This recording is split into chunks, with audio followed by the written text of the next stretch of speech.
baby's biological sex could predict their personality or interests or life trajectory seems so overly deterministic, even un-American, so fundamentally out of kilter with the "you can be anything you want to be" guiding story of American self-belief. Anyway, surely no girl could be more different from them than my two boys were from each other. 7-year-old Solly, intense and sensitive, lover of obscure marine animals and drawing, and 4-year-old Zeffie, big-hearted and rambunctious, whose two guiding passions were intricate bead art and karate chopping the sofa. Each of them had a mix of traits and interests, boyish, girlish, and neither.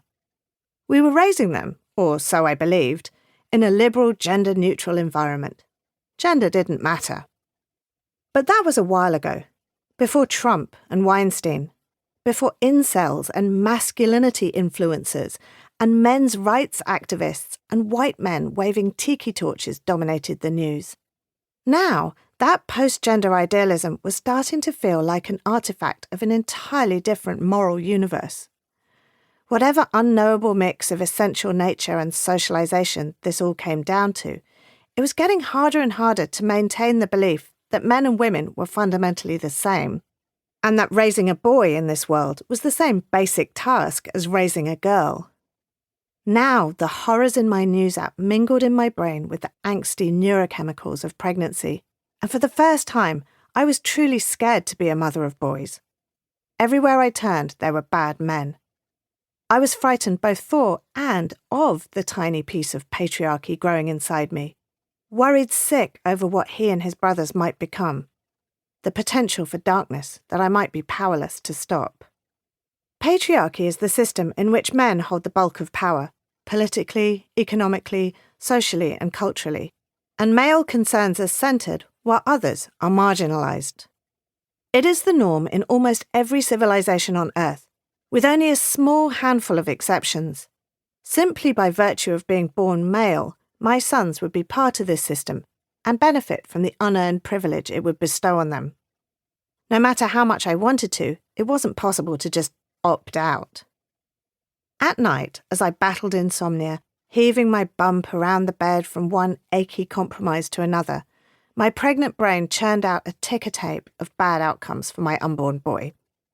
Rapist, school shooter, incel, man-child, interrupter, mansplainer, boob-starer, birthday forgetter, frat boy, dude bro, homophobe, self-important stoner, emotional labour abstainer, non-wiper of kitchen counters.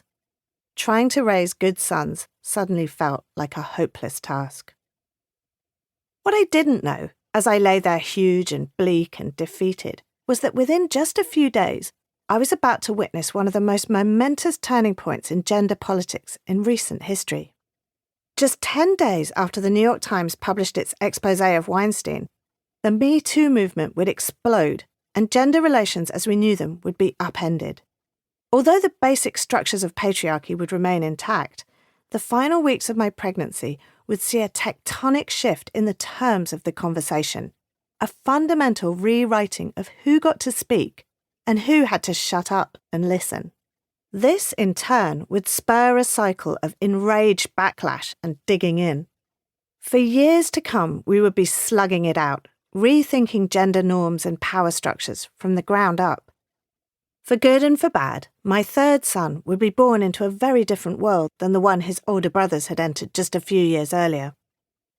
As a feminist, this moment in history would be one of the most clarifying, exhilarating times of my life. But as a mother of boys, it would twist my stomach into a knot of fear and hypocrisy, a tangle of competing envies and hopes and contradictions that would take a long time to fully unravel.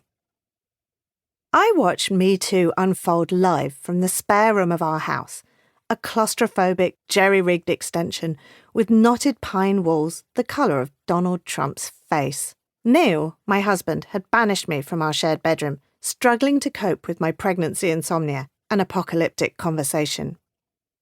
I was lying on the bed, scrolling through Twitter on my phone and glugging Pepto-Bismol from the bottle, when I noticed that the hashtag was trending. The tweets were in response to a plea from actress Alyssa Milano, herself a survivor.